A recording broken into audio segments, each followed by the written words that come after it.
اپنی توجہ کو، تو جو حقائق سامنے آتے ہیں، وقت کم ہو رہا ہے تو میں جلدی ذرا کروں گا۔ ان میں سے نمبر 1 ایران ہے۔ اگر ہم چلتے ہیں عرب سے مشرق کی طرف، تو ایران ایک اعتبار سے یہ بازی لے گیا ہے پورے عالم اسلام پر۔ ان کے مذہبی عقائد، ان کی فقہ سے ہمیں جو اختلاف ہے وہ ہے اپنی جگہ پر ہے۔ آپ کو معلوم ہے میرے بارے میں کسی کو اشتباہ نہیں ہو سکتا اس اعتبار سے۔ میری جس درجے دشمنی رکھی گئی ہے، جس طرح میرے سر کا جو ہے مطالبہ ہوتا تھا، 2 ہی آدمی تھے پاکستان میں کہ جن کے سر مانگے گئے، ایک کراچی کے وہ شاہ بلیغ الدین صاحب اور ایک میں۔ تو اس حوالے سے وہ اپنی جگہ پر اختلاف ہے، لیکن اس حقیقت کا اعتراف کیے بغیر نہیں رہا جا سکتا، پورے عالم اسلام میں یہ واحد مسلمان ملک ہے جس نے بہرحال اپنی شریعت، اپنے عقائد کے مطابق ایک مذہبی انقلاب برپا کیا ہے۔ اور پورے عالم اسلام میں مذہبی سطح پر، حکومت کی سطح پر فنڈامنٹلسٹ صرف ایک ملک ہے، یا دوسرا جو ہے تھوڑا سا وہ ہے سوڈان، لیکن اس کی اہمیت اس لیے نہیں کہ وہ کسی عوامی انقلاب سے نہیں بنا، بلکہ وہ تو ایک فوجی انقلاب سے شکل بنی ہے جو بھی بنی ہے۔ اللہ کرے اس میں استقامت ہو، اس سے یقینی کوئی نتیجہ برآمد ہو جائے۔ خبریں بھی اچھی آ رہی ہیں، لیکن میں تو دنیا کا جو پرسپیکٹو ہے اس کے حوالے سے عرض کر رہا ہوں کہ اس پہلو سے ایران ان کا ٹارگٹ ہے، ٹارگٹ نمبر 1 ایک خاص اعتبار سے۔ ٹارگٹ نمبر 1 ایک دوسرے اعتبار سے ہم ہے، وہ میں بعد میں عرض کروں گا۔ چونکہ حکومت کی سطح پر فنڈامنٹلزم ہے اور وہ آیا ہے ایک عوامی انقلاب کے نتیجے میں، پھر ان کے پاس تیل کی دولت ہے، اس کے خلاف اکنامک سینکشنز بھی ہو جائے تو اگر لیبیا کھڑا ہو سکتا ہے تو بہرحال وہ بھی کھڑا ہو سکتا ہے۔ اور نقشہ وہ دنیا کو دکھا چکا ہے کہ لڑا دے ممولے کو شہباز، یہ نقشہ بھی اس نے دکھا دیا ہے۔ یہ ہے ایران کا معاملہ۔ نمبر 2 پاکستان۔ پاکستان 400 برس کی تجدیدی مساعی کا امین ہے، امانت دار ہے۔ پورے ہندوستان میں مجدد الفسانی رحمۃ اللہ علیہ، شاہ ولی اللہ دہلوی رحمۃ اللہ علیہ، سید احمد بریلوی رحمۃ اللہ علیہ اور ان کا جہاد، پھر اس 20ویں صدی عیسوی میں یا 14ویں صدی ہجری میں علامہ اقبال جیسا مفکر، مولانا مودودی جیسا مصنف، مولانا الیاس جیسا مبلغ، شیخ الہند جیسا مجاہد حریت، پورے عالم اسلام میں ان کا پیرلل کوئی موجود نہیں۔ یہ 400 سال کی تاریخ ہے، اس کی امانت اور اس کے نتیجے میں یہاں کے مڈل کلاس میں فنڈامنٹلزم کا ایک نیوکلیس ہے، اگرچہ حکومت کی سطح پر کوئی پیش رفت نہیں ہو سکی آج تک، بلکہ اب تو پسپائی ہو رہی ہے، اب پیچھے ہٹ رہے ہیں۔ وہ ہمارے ان سیاسی جو بھی زعماء ہیں، جو جماعتیں ہیں، ان کی غلطی اور الیکشن ہی کو واحد میدان بنا کر اس کے اندر اپنا سارا وقت و توانائی اور قوتیں ضائع کر دینا، یہ ہے در حقیقت جس کا کہ یہ صدا مل رہی ہے کہ اس اعتبار سے تو پسپائی کی طرف ہے معاملہ، کسی پیش رفت کی طرف نہیں ہے۔ لیکن باہر والے تو دیکھتے ہیں نا کہ اندر کیا کچھ مواد موجود ہے۔ اگر مڈل کلاس میں وہ فنڈامنٹلزم کا بارود موجود ہے تو کسی بھی وقت اس کے اندر جو ہے وہ کوئی دھماکہ ہو سکتا ہے۔ دوسری بات جو ان کے لیے ایک اعتبار سے ٹارگٹ نمبر 1 ہمیں بنا رہی ہے، وہ ہمارا ایٹمک نو ہاؤ ہے۔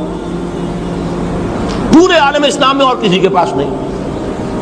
اسلامی بم اگر بنے گا تو یہی بنے گا۔ یہ ہے مختلف اسباب جس کے بنا پر ایران اور پاکستان کو آپ بریکٹ کر لیجئے، یہ اس نیو ورلڈ آرڈر یا آج کی میری گفتگو کے حوالے سے یہودی اور عیسائی گٹھ جوڑ کا جو ٹارگٹ نمبر 1 ہے، ایک اعتبار سے ایران ہے، ایک اعتبار سے پاکستان ہے۔ مومن سب آپس میں بھائی بھائی۔ فَأَصْلِحُوا بَيْنَ أَخَوَيْكُمْ، اس کا پہلا تقاضا یہ کہا گیا کہ اگر تمہارے 2 بھائیوں میں اختلاف ہو جائے کرے تو اصلاح کر دیا کرو، اصلاح کرا دیا کرو، صلح کرا دیا کرو۔ فاتقوا اللہ، اللہ کا تقوی اختیار کرو۔ یعنی ان ڈفرنس کی روش صحیح نہیں ہے، بھئی میں کیا کروں یہ جانے، آپس میں اپنا معاملہ جانے۔ اب میں اگر ایک کی بات کروں گا تو دوسرا ناراض ہو جائے گا، دوسرے کو میں حق پر قرار دوں گا تو پہلا ناراض ہو جائے گا، تو میں تو اس میں نہیں آتا۔ نہیں، یہ بہت غلط ہے، بہت غلط ہے، بہت غلط ہے۔ اہل ایمان کا فرض ہے کہ مسلمان بھائیوں میں آپس میں اگر کوئی اختلاف ہو رہا ہے، کچھ کلش ہو گئی ہے، تو اسے رفع کرے، مصالحت کرائے، صلح کرے۔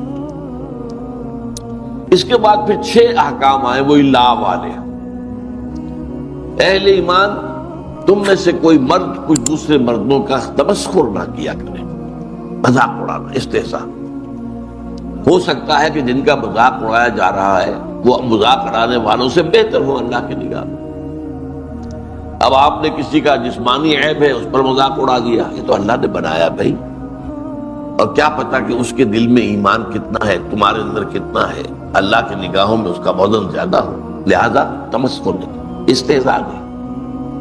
لا یسخر قوم من قوم عسى ان یکونوا خیرا منهم، اور چونکہ یہ مرض خواتین میں زیادہ ہوتا ہے لہذا دوہرا کرنا ہے، ولا نساء من نساء، اور نہ ہی کوئی عورتیں دوسری عورتوں کا مذاق اڑائیں اور تمسخر کریں۔ عسى ان یکن خیرا منهن، ہو سکتا ہے سوچیں کہ جن کا مذاق اڑا رہی ہو وہ بہتر ہو اللہ کے نزدیک تم سے۔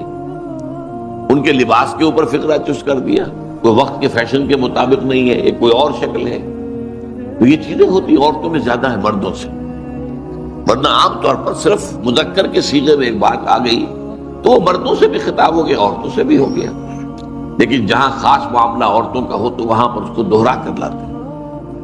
وَلَا تَلْمِزُوا أَنفُسَكُمْ، ایک دوسرے کو الزام نہ لگایا کرو، بہتان تراشی نہ کیا کرو، عیب چینی نہ کیا کرو۔ وَلَا تَلْمِزُوا أَنفُسَكُمْ وَلَا تَنَابَزُوا بِالْأَلْقَابِ، ایک دوسرے کے چڑانے والے نام نہ رکھ لیا کرو۔ اب یہ جو ہے یہ بھی بہت بری بات ہے۔ آپ نے کسی کو اپنی جگہ پر فرض کیجئے کوئی لوگ اپنے آپ کو اہل حدیث کہتے ہیں یا سلفی کہتے ہیں، آپ نے ان کو وہابی کہہ دیا، اب یہ چیز جو ہے تکلیف دہ ہے ان کے لیے، آپ کیوں اس کا معاملہ کرتے ہیں؟ ایسا نہ کریں۔ جماعت اسلامی کے لوگ ہیں، مودودی ہیں، اب یہ بھی کوئی صحیح نہیں انداز نہیں ہے آپ کا، یہ تو یہ ہے کہ ان کو وہ جماعت اسلامی کے رکن ہے، آپ اسی اعتبار سے انہیں یاد کریں۔ وَلَا تَنَابَزُوا بِالْأَلْقَابِ بِئْسَ الِاسْمُ الْفُسُوقُ بَعْدَ الْإِيمَانِ، ایمان کے بعد تو یہ برے نام بھی برے ہیں، عمل تو دور کی بات ہے، یہ زبانی کلامی بھی جو تم بات کر دیتے ہو، تم سمجھتے ہو کہ شاید اس پر کوئی گرفت نہیں ہوگی، اللہ تعالیٰ کے ہاں اس کی بڑی گرفت ہوگی۔ ہم وہ حدیث پڑھ چکے ہیں، حضرت معاذ سے کہا تھا حضور نے کہ معاذ سکلت کا امک یا معاذ، لوگوں کو جہنم میں اونگھے منہ ڈالنے والی شے اس زبان کی کھیتیوں سے بڑھ کر اور کوئی نہیں ہے۔ زبان جو ہے کیونکہ بے لگام ہوتی ہے، ان میں طاقت نہیں لگی، کچھ خرچ نہیں آیا، جو چاہا بک دیا، لیکن ہر لفظ جو ہے تمہارے منہ سے نکلا ہوا وہ یا تو جنت میں جا کے پودا بن جائے گا اور یا جہنم کا کوئی جھاڑ جھکاڑ بنے گا جو تمہیں آخرت میں جا کے کاٹنا پڑے گا۔ اگلی آیت میں فرمایا اہل ایمان ایک دوسرے سے سوء ظن سے کام نہ کرو، پہلے ہی سے انسان سمجھے کہ اس میں تو یہ خرابی ہے۔ بھائی آپ کے پاس کیا ثبوت ہے؟ وہ واقعہ ہو گیا ہے، کوئی ثبوت ہے تب ٹھیک ہے، آپ کوئی رائے قائم کریں، ایسے ہی بغیر کسی ثبوت اور واقعے کے آپ نے ظن قائم کر لیا۔ ان بعض الظن اسم، بعض جو ہے سوء ظن وہ تو اللہ کی نگاہ میں گناہ بن جاتے ہیں، بہت بڑا گناہ بن جاتا ہے۔ ولا تجسسوا، اور دیکھو ایک دوسرے کی حالات کی ٹو میں نہ رہا کرو۔ بعض لوگ ہوتے ہیں جیسے مکھی کا کام ہے گندگی میں بیٹھے گی، اس کو اتنی فطرت ہے۔ کچھ لوگ جو ہیں وہ اس میں رہتے ہیں کھوج میں، اس گھر میں کیا ہو رہا ہے، اس میں کوئی دنگا ہے یا نہیں، فساد ہے کہ نہیں، ذرا سی کوئی اگر مل گئی بات اس کو لے اڑے، یہ ان کا ذوق ہوتا ہے، تو اس طریقے سے اس کو روکا۔ فلا تجسسوا، بلکہ آج ہم جو حدیث پڑھ رہے ہیں اس کے برعکس ہے کہ اگر تمہارے کسی مسلمان بھائی کا کوئی عیب تمہارے علم میں آ جائے تو اس کے اوپر پردہ ڈالو، اسے بیان کرنا، خود تجسس کر کے لوگوں کے عیوب تلاش کرنا، یہ تو بہت بری بات ہے۔ ولا یغتب بعضکم بعضا، اور دیکھو ایک دوسرے کی غیبت نہ کیا کرو، کسی مسلمان بھائی کے پیچھے اس کی کوئی برائی بیان نہ کرو۔ اور اس پوچھا کہ حضور اگر وہ برائی اس میں ہو تب بھی نہ کرے، فرمایا تبھی تو وہ غیبت ہے، اگر وہ ہے بھی نہیں تو بہتان ہو گیا، پھر تو وہ تو بہت بڑا گناہ ہو گیا۔ ایک شخص کے اندر ایک عیب ہے، یہ کوئی برائی اس نے کی ہے، اس کے پیچھے اس کا ذکر مت کرو، ہاں سامنے کرو اور اب اس کے اوپر تنقید کرو تاکہ وہ اپنی اصلاح کرے، پیٹھ پیچھے کرو گے یہ غیبت ہے۔ اور اس کو اتنا برا کہا گیا کہ اَيُحِبُّ أَحَدُكُمْ أَن يَأْكُلَ لَحْمَ أَخِيهِ مَيْتًا، کیا تم میں سے کوئی شخص اپنے مردہ بھائی کا گوشت کھانا پسند کرے گا؟ فَكَرِهْتُمُوهُ، یہ بات تو تمہیں بری لگی بہت، لیکن تم جان لو کہ کسی مسلمان بھائی کی غیبت کرنا اخلاقی سطح پر وہی فعل ہے جو کسی مسلمان بھائی کا گوشت کھانا مردہ. کیوں؟ اس کے دیکھیے کیا اس کے اندر مناسبت کیا ہے. جو مردہ ہے وہ اپنا دفاع نہیں کر سکتا. آپ جہاں سے چاہا بوٹی اڑا لیں، کوئی دفاع تو نہیں کر سکتا. اسی طرح جو شخص موجود نہیں ہے وہ اپنا دفاع نہیں کر سکتا. وہ موجود ہوتا تو بتاتا بھائی نہیں آپ کو غلط فہمی ہوئی ہے، یہ بات میں نے نہیں کہی ہے، یہ بات میں نے نہیں کی ہے، اس کا یہ پس منظر ہے. وہ کچھ نہ کچھ دفاع کرتا نا. جب وہ ہے نہیں وہ اپنی عزت کا دفاع نہیں کر سکتا، جیسے وہ مردہ جو ہے وہ اپنے جسم کا دفاع نہیں کر سکتا. بار یہ میں نے آپ کو بتایا یہ انداز ہے قرآن کا، جیسے کہ ہمارے کلمے کی بھی ترتیب یہی ہے. لا الہ الا اللہ، پہلے نفی، لا الہ نہیں ہے کوئی بھی معبود الا اللہ سوائے اللہ کے. تو منفی کے بعد اسی طرح سورہ بقرہ میں فرمایا گیا وَمَن يَكْفُرْ بِالطَّاغُوتِ وَيُؤْمِن بِاللَّهِ فَقَدِ اسْتَمْسَكَ بِالْعُرْوَةِ الْوُثْقَىٰ. جو شخص طاغوت کا کفر کرے اور اللہ پر ایمان لائے. طاغوت کون؟ جو بھی اللہ سے سرکش ہے، جو بھی اللہ کے باغی ہے، جو اللہ کے بجائے اپنے آپ کو حاکم سمجھ بیٹھے، چاہے وہ حاکم فرعون اور نمرود کی شکل میں ہو یا آج کے دور میں عوام حاکم بن بیٹھے، جو چاہے قانون بنائیں گے، ہمارے نمائندے جائیں گے بنائیں گے. وہ شراب کو جائز قرار دیں، ہومو سیکسولیٹی کو جائز قرار دیں، ہومو سیکسول میرجز کے جواز کا فتویٰ دیں، بلکہ رجسٹر کریں. ایک مرد شوہر ہے، دوسرا مرد جو ہے وہ بیوی ہے. قانون کی نگاہ یہی ہوگی. یا ایک عورت شوہر ہے اور ایک عورت کی بیوی ہے، قانون کی نگاہ میں تو یہ بات ہوگی. حالانکہ گویا کہ فطرت سے بغاوت کا معاملہ ہے. فطرت سے اللہ نے بنایا عورت اور مرد کو، اس کی تخلیق، اس نے جو جسم بنائے ہیں، جو نفسیات بنائی ہے، وہ ایک دوسرے سے بالکل جدا ہے. تو اس حوالے سے تو در حقیقت یہ سب طاغوت ہیں. میرا اور آپ کا جو نفس امارہ ہے وہ بھی طاغوت ہے، کیونکہ ان النفس لامارۃ بالسوء، یہ تو برائی کا حکم دیتا ہے. یہ ہمارے اندر حیوانیت جو ہے یہ تو ادھر ہی چاہے گی. اس زبان کو تو چٹخارے چاہیے، چاہے حلال سے ہو چاہے حرام سے ہو. تمہیں تو دولت چاہیے، چاہے حلال سے آئے چاہے حرام سے آئے. نفس تو کہے گا لے لو، یہ رشوت پیش ہو رہی ہے بھائی، یہ بڑی ضرورت بھی ہے تمہیں، تمہارے وہ بچے کی فیس نہیں گئی ہے ابھی، اب یہ ہے لے لو، کیا حرج ہے. اور پھر یہ کہ وہ سبھی لیتے ہیں، وہ تمہیں تو نہیں. تو یہ سارے جو ہے ہیلے جو ہے وہ نفس سکھاتا ہے انسان، تو وہ بھی طاغوت ہے. ہمارا نفس طاغوت ہے. اور جیسا کہ میں نے کہا جو بھی اللہ کا باغی ہے وہ در حقیقت طاغوت ہے. آج کے دور میں اسٹیٹ جو ہے، ریاست، a secular state is the biggest طاغوت on earth. Secular کے معنی کیا ہے؟ ہمارا کسی مذہب سے، کسی آسمانی ہدایت سے، کسی آسمانی شریعت سے، کسی آسمانی وحی سے کوئی تعلق نہیں. ہاں یہ صرف انفرادی طور پر آپ شریعت محمدی کا انفرادی پیروی اس پر عمل کر سکتے. ہندو جو ہے وہ منو سمرتی، اگر ان کا کوئی قانون ہے وہ اپنی انفرادی زندگی میں کریں. اجتماعی زندگی میں کسی مذہب کا کوئی معاملہ نہیں. کوئی دلیل نہیں ہے کہ صاحب قرآن میں یہ لکھا ہے. قرآن میں لکھا رہے، پڑھ لیا کرو، تلاوت کر لیا کرو. یہاں جو ہے ہمارا نظام سیکولر ہے، اس میں مذہب سے کوئی تعلق نہیں. یہ سب سے بڑا تعاون ہے. تو اس اعتبار سے قرآن کہتا ہے وَمَن يَكْفُرْ بِالطَّاغُوتِ وَيُؤْمِن بِاللَّهِ، پہلے طاغوت کا کفر کرنا لازم، لا الہ، اور پھر الا اللہ ہے. تو پہلے طاغوت کا انکار اور کفر اور اس سے بغاوت، اور پھر اللہ پر ایمان. تو جیسا کہ میں نے دیکھا پچھلی حدیث میں تو وہ منفی پہلو آیا تھا، اب آج یہ ہے جو اس کا مثبت پہلو ہے. فرمایا یہ حضرت ابو ہریرہ نے روایت کیا ہے رضی اللہ تعالیٰ عنہ، اور مسلم شریف میں، صحیح مسلم میں موجود ہے. حضور ارشاد فرماتے من نفس عن مومن کربۃ من کرب الدنیا نفس اللہ عنہ کربۃ من کرب یوم القیامہ.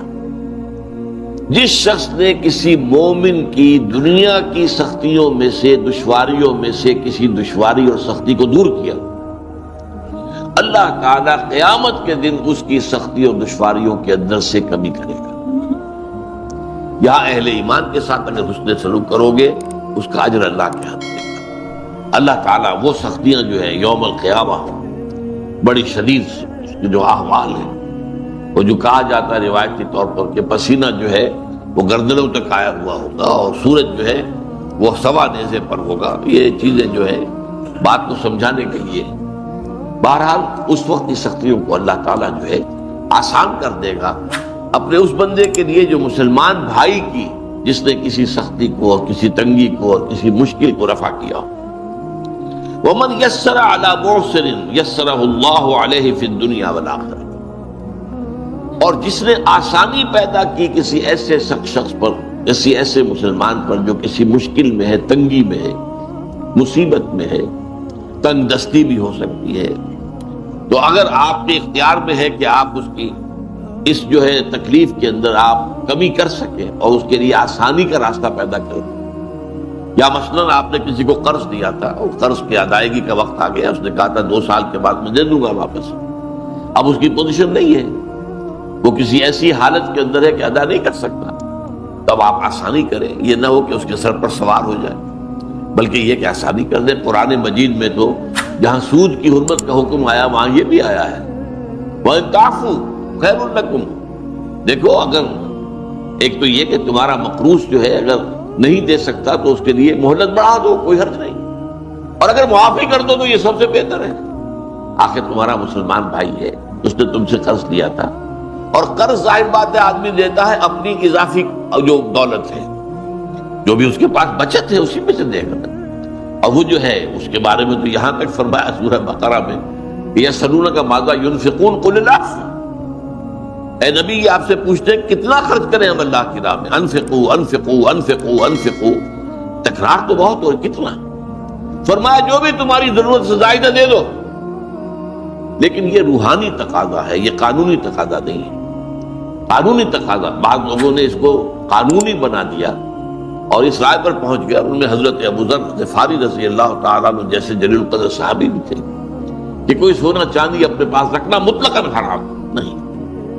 یہ ان کے اندر چونکہ انتہائی زہد تھا تو اس کا یہ مظاہرہ ہوا، لیکن یہ ہے کہ یہ ہے آپ نے جو کوئی دولت آپ کے پاس تھی آپ نے اس میں زکوٰۃ ادا کر دی، باقی آپ کا ہے، آپ اپنے پاس رکھ سکتے ہیں، اور وہ آپ کی اولاد کو منتقل ہو سکتا ہے۔ وراثت کا قانون آخر کب کیسے لاگو ہوگا؟ اگر اپنے پاس کچھ رکھنا ہی نہیں ہے تو وراثت کس کی ہوگی؟ تو قانون کا معاملہ اور ہے۔ میرا اس پر کتاب چاہے بہت اہم، اسلام کا معاشی نظام، کہ وہ 2 نظام ہے اسلام کے معاشی، ایک ہے روحانی لیول کے اوپر، احسانی لیول کے اوپر، ایک ہے قانونی لیول کے اوپر۔ قانونی لیول پر آپ نے جو کمایا حلال سے کمایا، حرام سے نہیں کمایا، اور اگر ایک وہ آگے بڑھ گیا نصاب سے تو زکوٰۃ دے دی، اب قانونی طور پر باقی تمہارا ہے۔ روحانی کیا ہے کہ اس کو بھی اللہ کے راستے میں دے دو، یسألونک ماذا ينفقون قل العفو۔ تو اگر تمہارا کوئی مقروض ہے اور وہ سختی میں ہے، ادا نہیں کر سکتا، تو پہلی بات تو یہ کہ اسے مہلت دے دو، آسانی کر دو۔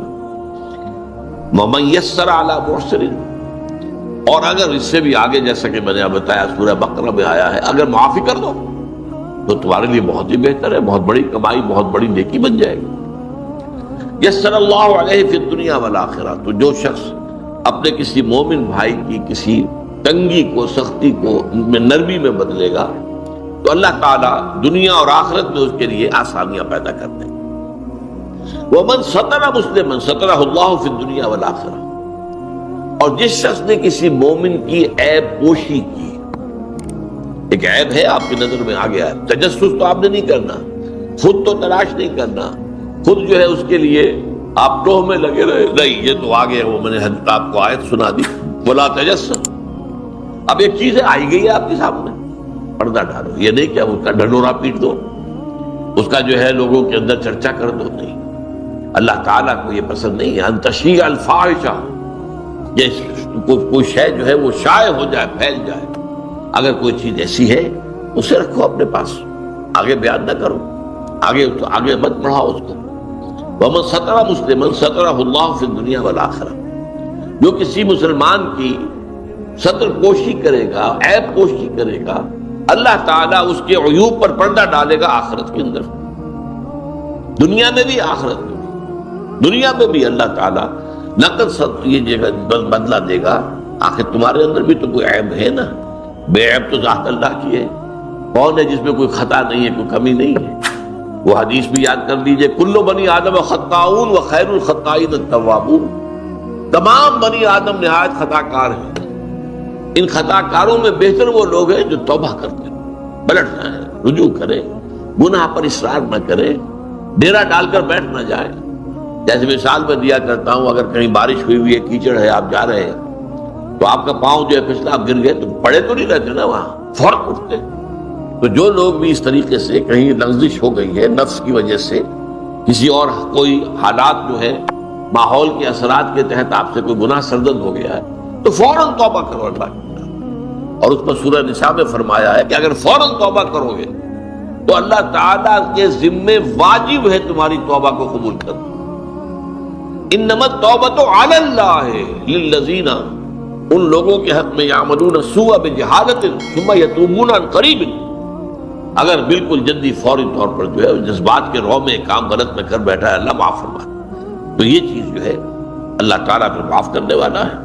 تو دنیا میں بھی تمہارے عیوب پر پردہ ڈالے گا اللہ، اور آخرت میں بھی۔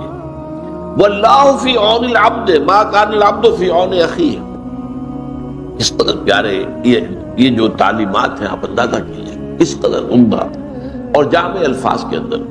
اور دیکھو اللہ تعالیٰ اپنے بندے کی مدد میں لگا رہتا ہے، ما کان العبد فی عون اخیہ، جب تک کہ بندہ اپنے بھائی کے کام میں لگا ہوتا ہے۔ آپ اپنے بھائی کے کام میں لگے، آپ وقت لگا رہے ہیں، اللہ تعالیٰ آپ کے کام میں لگ جائے گا، آپ کی ضرورتیں پوری کرے گا۔ اب یہ اونچا درجہ دیکھیے، خدمت خلق ہے، کسی بھائی کی مدد ہے، اس میں وقت بھی لگ رہا ہے۔ کوئی ایسا شخص ہے جو مظلوم ہے اور وہ آپ سے آ کے کہتا ہے کہ صاحب فلاں حاکم کے پاس جا کر بتائیے میری بات، وہ میری بات تو کوئی سن نہیں رہا ہے، تو اگر اس کی بات حق ہے اور آپ جا کر جو ہے شفاعت کرتے ہیں، اس کی سفارش کرتے ہیں، یہ شفاعت حسنہ کہلاتی ہے، اس میں بڑا اجر و ثواب ہے۔ اب آپ جائیں گے اس کے ساتھ اور جا کر اپنا وقت لگائیں گے تو ظاہر بات ہے کہ اس پر آپ اس کی مدد میں جا رہے ہیں نا، تو اب اتنے عرصے تک آپ کے سارے کام اللہ سنبھال لے گا۔ من واللہ فی عون العبد ما کان العبد فی عون اخیہ، جیسا کہ ایک واقعہ تھا بہت مشہور، مکے میں ایک شخص آیا، وہ تاجر تھا، ابو جہل نے اس سے کچھ مال خریدا، بہت پیسے نہیں دیے، اب وہ بیچارہ فریاد کرتا پھر رہا ہے۔ تو وہ آیا، ایک جگہ پر سردار بیٹھے ہوئے تھے بہت سے، ان کے پاس گیا، فریاد کی کہ دیکھیں ابو جہل جو ہے میری رقم نہیں دے رہا۔ انہیں شرارت سوجی کہ دیکھیں تماشا دیکھتے ہیں۔ اس نے کہا دیکھیں وہ شخص جو وہاں پر نماز پڑھ رہا ہے نا، اس کے پاس جاؤ، وہ تمہارا مال دلوا سکتا ہے۔ وہ حضور تھے صلی اللہ علیہ وسلم۔ اب حضور کا تو کٹر دشمن ہے ابو جہل، اس نے جا کر اپنی بات کی، حضور چل پڑے۔ ابو جہل کے دروازے پر جا کر دستک دی، وہ باہر آیا، فرمایا اس کا مال ادا کر دو۔ وہ فوراً گیا، خاموشی کے ساتھ جا کے بیٹھ گیا۔ تو یہ روب تو اللہ تعالیٰ نے نصرت تو بالرعب، حضور فرماتے ہیں اللہ نے میری مدد کی ہے روب کے ساتھ۔ اب ظاہر بات ہے کہ آپ کے چہرہ مبارک کا جو بھی روب پڑا ہے اس کے اوپر، اس نے چوں نہیں کی، لا کے دے دیا۔ اب یہ بھی ہے نا، ایک بندے کی آپ مدد کے لیے اس کے ساتھ چلے اور اس کے بعد جا رہے ہیں جو آپ کا دشمن ہے، تاکہ کم سے کم اس مظلوم کا جو ہے اس کی کوئی داد رسی ہو جائے۔ واللہ فی عون العبد ما کان العبد فی عون اخیہ۔ اب جو حدیث کا ٹکڑا آ رہا ہے، یہ یوں سمجھیے کہ جس کام میں میں نے اپنی زندگی کے 50 برس لگائے، ویسے تو اس سے زیادہ لمبا عرصہ ہے۔ میں جب میڈیکل کالج میں پڑھتا تھا 49 سے 54 تک، 1949 سے 1954 تک 5 برس کا 5 سال کا کورس ہوتا ہے نا ایف ایس سی کے بعد۔ اس زمانے میں میرا درس قرآن ہوتا تھا اور پسند کیا جاتا، وہ مناسبت اللہ نے عطا فرما دی تھی۔ لیکن اس کے بعد تو آپ کو معلوم ہے کہ پھر تو میرا زندگی کا جو ہے اصل کام یہ رہا، قرآن پڑھنا، پڑھانا، سمجھنا، سمجھانا، سیکھنا، سکھانا، عام کرنا۔ اللہ کا شکر ہے کہ بہت سے نوجوان ایسے تیار ہو گئے جو اسی انداز میں اب درس دے رہے ہیں اور وہ کام کر رہے ہیں۔ چراغ سے چراغ روشن ہوتا ہے، ایک اکیلے آدمی سے کیا ہوگا، لیکن یہ ہے کہ آگے اگر اس کام کو لے کر چلنے والے ہیں تو گویا کہ میری محنت سفل ہو رہی ہے۔ اب اس کے اعتبار سے یہ حدیث بہت اہم اس کام کے لیے۔ پہلی بات تو فرمائی وَمَنْ سَلَكَ طَرِيقًا يَلْتَمِسُ فِيهِ عِلْمًا، جس شخص نے کوئی راستہ طے کرنا شروع کیا جس سے اس کا مقصد حصول علم تھا، کہیں جا رہا ہے، جیسا کہ آپ کو معلوم ہے کہ اب جب احادیثیں جمع کی گئی ہیں تو کسی شخص کو محدث کو معلوم ہوا کہ فلاں بصرہ میں یا بغداد میں ایک ہے صاحب کہ جو اس حدیث کی روایت کرتے ہیں جس میں کہ روایت کی چین کم ہے، لمبا سفر کر کے گئے ہیں، جا کر کہا میں نے سنا ہے کہ آپ حضور کی حدیث روایت کرتے ہیں، جی ہاں یہ حدیث ہے، فوراً واپس، بس حدیث سنی اور واپس۔ ان کہا بھی نہیں، میں ایک مقصد کے لیے آیا تھا اور میں اس مقصد میں کسی اور چیز کو شامل نہیں کرتا، خالصتاً لوجہ اللہ۔ تو ظاہر بات ہے کہ علم کے حصول کے لیے، پھر بعد میں ظاہر بات ہے کہ لوگ سفر کرتے تھے، جاتے تھے مراکز علمی میں، اور آپ کو معلوم ہے شیخ عبد القادر جیلانی رحمۃ اللہ علیہ کو جب ان کی والدہ نے روانہ کیا تھا حصول علم کے لیے، تو کچھ اشرفیاں ان کی جو صدری تھی، یہ واسکٹ جو ہم پہنتے ہیں اس کی اندر سیدھی تھی کہ یہ وقت آئے گا تو کسی کو ضرورت آئے گی۔ راستے میں ڈاکوؤں نے ڈاکہ ڈالا، ڈاکوؤں کا سردار ہر ایک سے پوچھا تمہارے پاس کیا ہے؟ اب ہم کہتے کچھ نہیں ہے، لیکن پھر تلاشی میں کوئی نکل آتا تھا۔ اس نوجوان سے پوچھا کہ اس نے کہا میرے 32 اشرفیاں ہیں۔ اب یہ حیران ہوا کہ یہ اس نے کیوں صاف کر دیا، کہاں ہے؟ ہمیں تو نظر نہیں آئی۔ اس نے کہا یہ سلی ہوئی جو ہے میری جیکٹ کھول کے دیکھ لو، 30 اشرفی۔ اتنا اثر ہوا کہ وہ جو ہے تائب ہو گیا، وہ اشرفیاں بھی واپس کی، باقی بھی جن کا مال لوٹا تھا وہ واپس کیا، اور پھر اس کی زندگی جو ہے وہ نیکی کی۔ تو یہ چیز ہوتی، یقیناً اس کے اندر جو ہے خیر ہوتا۔ تو من سلک طریقا یلتمس فیہ علما سہل اللہ لہ بہ طریقا الی الجنہ، جو شخص کوئی راستہ اختیار کرتا ہے، سفر اختیار کرتا ہے حصول علم کے لیے، اللہ تعالیٰ اس کی بدولت اس کے لیے جنت کا ایک راستہ آسان کر دیتا ہے۔ طلب علم کا سفر گویا کہ جنت کی طرف سفر ہے۔ وہ علم کون سا ہے؟ وہ ایک علم تو وہ ہے جو ہم سیکھنے امریکہ جاتے ہیں، فلانی انجینئرنگ پڑھنے جا رہے ہیں، اور یہ علم اور ہے، یہ فنون ہے، علم نہیں ہے، فن ہے۔ جیسے آپ کو معلوم ہے کہ ایک موچی بیٹھا ہوا اپنی وہ جوتی گانٹ رہا ہے اور کچھ پیسے مل جاتے ہیں اسے، ایک فن ہے، ہر شخص تو نہیں گانٹ سکتا، یہ اس کے پاس ایک فن ہے۔ ایک ترخان ہے، اس کے پاس ایک فن ہے، آپ اس سے کام لیتے ہیں۔ یہی معاملہ ایک بڑے سرجن کا ہے، وہ بھی کیا کرتا ہے، جسم کو چیرا ہے اس میں سے کوئی چیز غلط نکال دی پھر سی دیا، اور یہی ہے نا، یہ فنون ہے۔ ڈاکٹری ہو، انجینئرنگ ہو، علوم نہیں ہے، یہ فنون ہے، فن ہے۔ علم تو کیا ہے؟ علم تو اللہ کی کتاب ہے، علم رسول کی سنت ہے صلی اللہ علیہ وسلم، یہ علم ہدایت۔ در حقیقت علم کیا ہے؟ علم ہدایت۔ تو اس حوالے سے جو شخص بھی اس حصول علم کے لیے، ہدایت کے علم کے حصول کے لیے سفر کرتا ہے، اللہ تعالیٰ اس سفر کے بدولت، اس کے صدقے میں اس کے لیے جنت کا سفر آسان کر دیتا ہے۔ اب سنیے وہ حدیث، وَمَجْتَمَعَ قَوْمٌ فِي بَيْتٍ مِّن بُيُوتِ اللَّهِ، اور کبھی ایسا نہیں ہوتا کہ کچھ لوگ اللہ کے گھروں میں سے کسی گھر میں جمع ہوں، کس کام کے لیے؟ یتلون کتاب اللہ، اللہ کی کتاب کی تلاوت کرنے کے لیے، وَيَتَدَارَسُونَهُ بَيْنَهُمْ، آپس میں ایک دوسرے کا درس دینے کے لیے۔ ایک تو درس ہمارا ہوتا ہے، یہ مونولوگ ہے، اس لیے کہ بتانا پڑتا ہے، یہ عربی ہے، اس کے یہ معنی ہے، اس کا یہ ہے، یہ ترکیب ہے، یہ ترجمہ ہے، پھر اس کا مفہوم۔ ایک ہوتا ہے کہ آپ ایک اسٹڈی سرکل بنا کر بیٹھ جائیں، ایک آیت پڑھی، بھئی آپ نے کیا سمجھا اس سے، آپ نے کیا سمجھا، آپ نے کیا سمجھا۔ اور یہ بھی ہوتا ہے بعض اوقات، یہ میں نے دیکھا ہے، انگلینڈ میں دیکھا 1970 کے دسمبر میں، کہ وہاں جو ایک ہاسٹل تھا جو پاکستانی لڑکوں کا ہاسٹل تھا، وہاں یہ ہوتا تھا جمعے کے بعد بیٹھ جاتے تھے لڑکے، اور وہاں کے لڑکے کون سے تھے؟ ایک پی ایچ ڈی کر چکے، دوسرا کر رہے ہیں، یا ایک M A M S C کر کے آ کے پی ایچ ڈی کر رہے ہیں۔ وہ تھے، وہ کوئی پرائمری کے ہائی اسکول کے تو نہیں تھے۔ اب وہ کیا کرتے تھے؟ حلقہ بنایا ہے، بیٹھے ہیں، ایک رکوع جو ہے قرآن کا آپ نے پڑھا، آپ نے غلطی کی تو اس کو تصحیح کر دی گئی، وہی رکوع دوسرے نے پڑھا، تیسرے نے پڑھا، تاکہ تجوید صحیح ہو جائے۔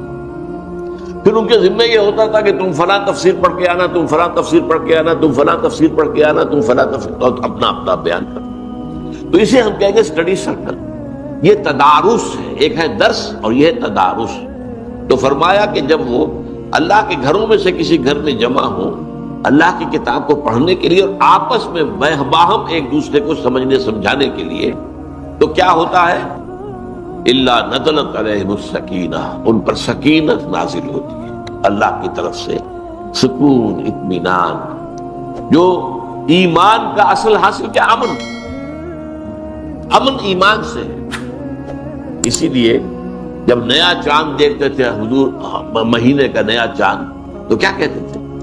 اللہم اہلہ علینا بالامن والایمان والسلامت والاسلام. اے اللہ، یہ جو چاند نے طلوع فرمایا ہے ہم پر، اس سے جو مہینہ شروع ہو رہا ہے، اس میں ہمارے لیے امن اور ایمان اور سلامتی اور اسلام. سلامتی اسلام سے ہے، امن ایمان سے ہے. امن ایک داخلی کیفیت ہے، سلامتی ایک معاشرتی معاملہ ہے. سلامتی ہو، امن ہو، یہ باہر کا امن جو ہے یہ سلامتی ہے، تاکہ کسی کو کسی سے نقصان نہ پہنچے، کوئی کسی کو قتل نہ کر رہا ہو، کوئی کسی کا مال نہ چھین رہا ہو، ایک دوسرے کے لیے سلامتی بن جائے. سلامن سلاما قیلن سلامن سلاما. اور حضور نے فرمایا افشوا السلام بینکم، اپنے مابین سلام کو عام کیا کرو. اسی لیے سلام میں سبقت جو کرتا ہے اسے اجر زیادہ ملتا ہے. اور اگر جو ویسے تو یہ آداب تو یہ ہے کہ چھوٹے بڑوں کو سلام کرے، لیکن اگر کہیں بڑا چھوٹے کو سلام کرے تو دگنا ثواب لے جائے گا. اور فرض کیجئے کہ چھوٹے کو ایک طرح کی تعلیم ہو جائے گی، ادب کی تعلیم ہو جائے گی کہ بھائی سلام کرنا چاہیے، تو ہر مسلمان کو سلام کرو. ایک حدیث میں تو بڑے پیارے الفاظ آئے، لن تدخلوا الجنۃ حتی تؤمنوا ولا تؤمنوا حتی تحابوا افلا ادلکم علی شیء اذا فعلتموه تحاببتم افشوا السلام بینکم. دیکھو تم ہرگز جنت میں داخل نہیں ہو سکو گے جب تک کہ مومن نہ ہو. ٹھیک بات ہے. اگلی بات، اور ہرگز مومن نہیں ہو سکو گے جب تک آپس میں محبت نہ کرو. یہ اب آج کی حدیث سے متعلق اتنا زبردست مضمون آ گیا. لن تدخلوا الجنہ حتی تؤمنوا ولا تؤمنوا حتی تحابوا، حب سے آپس میں ایک دوسرے سے محبت. اور فرمایا افلا ادلکم علی شیء اذا فعلتموه تحاببتم، کیا میں تمہیں نہ بتاؤں، تمہاری رہنمائی نہ کرو اس چیز کی طرف کہ اگر تم اس پر عمل کرو تو آپس میں محبت پیدا ہو جائے. اور وہ چیز کیا ہے؟ افشوا السلام بینکم، اپنے درمیان سلام کو عام کرو، پھیلاؤ. قیلن سلامن سلاما، معاشرے کے اندر ہر طرف سے. اب دیکھیے یہ دنیا میں اور بھی ہے، گڈ مارننگ، گڈ ایوننگ ہے وغیرہ وغیرہ، ہائی اور ہلو ولو جو کرتے. اس میں بہترین جو ہے گریٹنگ السلام علیکم. اور اس کا جواب فرمایا گیا کہ تم جواب پلٹ کر دو تو زیادہ دو، اور نہیں تو کم سے کم اتنا جواب تو دے دو.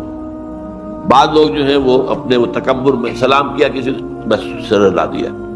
یہ نہیں، یہ تکبر کیا نا. وعلیکم السلام یہ تو کم سے کم ضرور کہو، یہ تو قرض ہو گیا تم پر. اس نے تمہیں کہا السلام علیکم تو کم سے کم وعلیکم السلام تو کہو نا، بلکہ بہتر یہ کہ بڑھا کر دو، بس السلام علیکم ورحمۃ اللہ وبرکاتہ، یہ بڑھا کر دو. تو اس حوالے سے یہ سلام، مجتمع قوم فی بیت من بیوت اللہ یتلون کتاب اللہ ویتدارسونہ بینہم الا نزلت علیہم السکینہ، ان پر سکون، اطمینان کی کیفیت نازل. وغشیتہم الرحمہ، اور رحمت خداوندی انہیں ڈھانپ لیتی ہے، سایہ کرتی ہے. رحمت خدا. میرا کلام پڑھ رہے ہیں، لہذا اللہ تعالیٰ کی رحمت جوش میں آتی. میری باتیں سمجھنے کی کوشش کر رہے ہیں، میرے کلام کو سمجھنے اور سمجھا رہے ہیں. وحفتہم الملائکہ، تیسری بات، سکینت نازل ہو رہی ہے، رحمت ان کے اوپر چھا جاتی ہے، ڈھانپ لیتی ہے، اور فرشتے ان کے گرد گھیرا ڈال لیتے ہیں، چاروں طرف فرشتے. حفتہم الملائکہ. اور سب سے اونچی بات آپ سنیے، وَذَكَرَهُمُ اللَّهُ فِي مَنْ عِندَهُ، اللہ ان کا ذکر کرتا ہے ان کے سامنے جو اس کے پاس ہے. پاس کون ہے؟ ملائکہ مقربین. ملائکہ کے بھی تو درجے ہیں نا. ایک ملائکہ جو ہے وہ دنیا کے ملائکہ یہاں کے انتظام انسرام میں لگے ہوئے ہیں. ایک ملائکہ مقربین ہے جو اللہ تعالیٰ سے نہایت قرب رکھتے ہیں. ایک وہ 8 فرشتے ہیں جو اللہ کے عرش کو تھامے ہوئے ہیں. تو آپ فرشتوں کے اندر بھی تو حفظ مراتب کا معاملہ ہے، کس کا کیا رتبہ ہے، کس کا کیا رتبہ ہے، جبرائیل کا کیا رتبہ ہے. اس لیے جو اس کے پاس ہیں ان میں اللہ ذکر کرتا ہے. دیکھو میرے بندے، اور بات کہنے کی کیا ہے، دیکھو تم کہتے تھے یہ آدم جو ہے اللہ تو یہ جو بنا رہا ہے یہ تو خوریزی کرے گا، یہ تو فساد مچائے گا. دیکھو میرے بندے،